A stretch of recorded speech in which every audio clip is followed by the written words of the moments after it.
চলতি অর্থবছরের শেষ দিকে মূল্যস্ফীতি ৫% নিচে নামবে বলে আশা করছেন কেন্দ্রীয় ব্যাংকের governor doctor Ahsan H Mansur.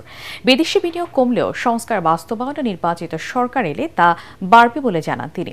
রাজধানীতে এক আলোচনা অনুষ্ঠানে centre for policy dialogue CPD নির্বাহী পরিচালক ডক্টর ফাহমিদা খাতুন বলেন, বর্তমান সরকারের কাছে মানুষের প্রত্যাশার চেয়ে প্রাপ্তি কম।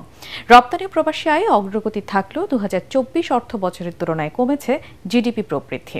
ইমদাদুল্লাহ বাপুর রিপোর্ট।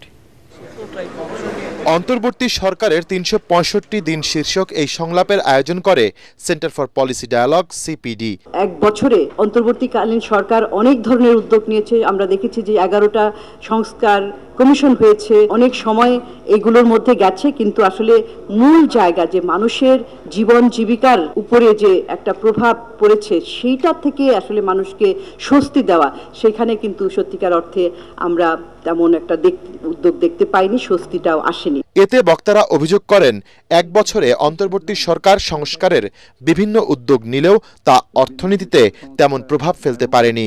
আমার সেক্টরে হচ্ছে 1850টা ফ্যাক্টরি। এই 1850টা কিন্তু 150 হইতে পারে নাই 365 দিনে, বরং কিছু কমছে। এই মার্চ করছেন বলে যে সমস্যাটা আমি ফেস করছি সেটা হচ্ছে ওই নির্দিষ্ট ব্যাংকগুলোতে আমাদের যে সদস্য তারা ব্যাংকটিকে খুলতে পারছেন না খুলতে পারার কারণে তার বিজনেস ডিসরাপশন হচ্ছে এবং ডিসরাপশন হওয়ার কারণে ফ্যাক্টরি বন্ধ হয়েছে। এ সময় কেন্দ্রীয় ব্যাংকের governor doctor Ahsan H Mansur জানান, অর্থনীতিতে গতি আনতে ব্যাংকিং আইন ও নীতিমালা পরিবর্তন সহ নানা উদ্যোগ নেওয়া হয়েছে। আমি এখনো আশাবাদী যে আমাদের ইনফ্লেশন কমে আসবে, আমরা হয়তো 5-এর নিচে চলে যেতে পারবো। বিনিয়োগ, ফরেন ইনভেস্টমেন্ট, এগুলো সবই কিন্তু পাইপলাইনে আমরা দেখতে পাচ্ছি। সামনে ইলেকশন, এই মুহূর্তে হয়তো বড় কেউ বিনিয়োগকারী আসতে চাইবে না, বিদেশি বিনিয়োগকারীরাও আসতে চাইবে না, যে পরবর্তী সরকার যদি আবার চেঞ্জ করে ফেলে বা কিছু করে। এটা স্বাভাবিক একটা পলিটিক্যাল প্রসেস। টার্ন অ্যারাউন্ড তো আমরা দেখতে পাচ্ছি।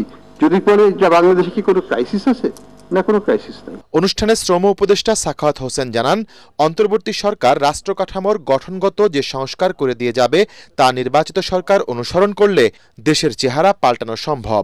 16টা ব্যাংক থেকে 16টা ব্যাংক এবং 7টি ফাইন্যান্স কোম্পানি।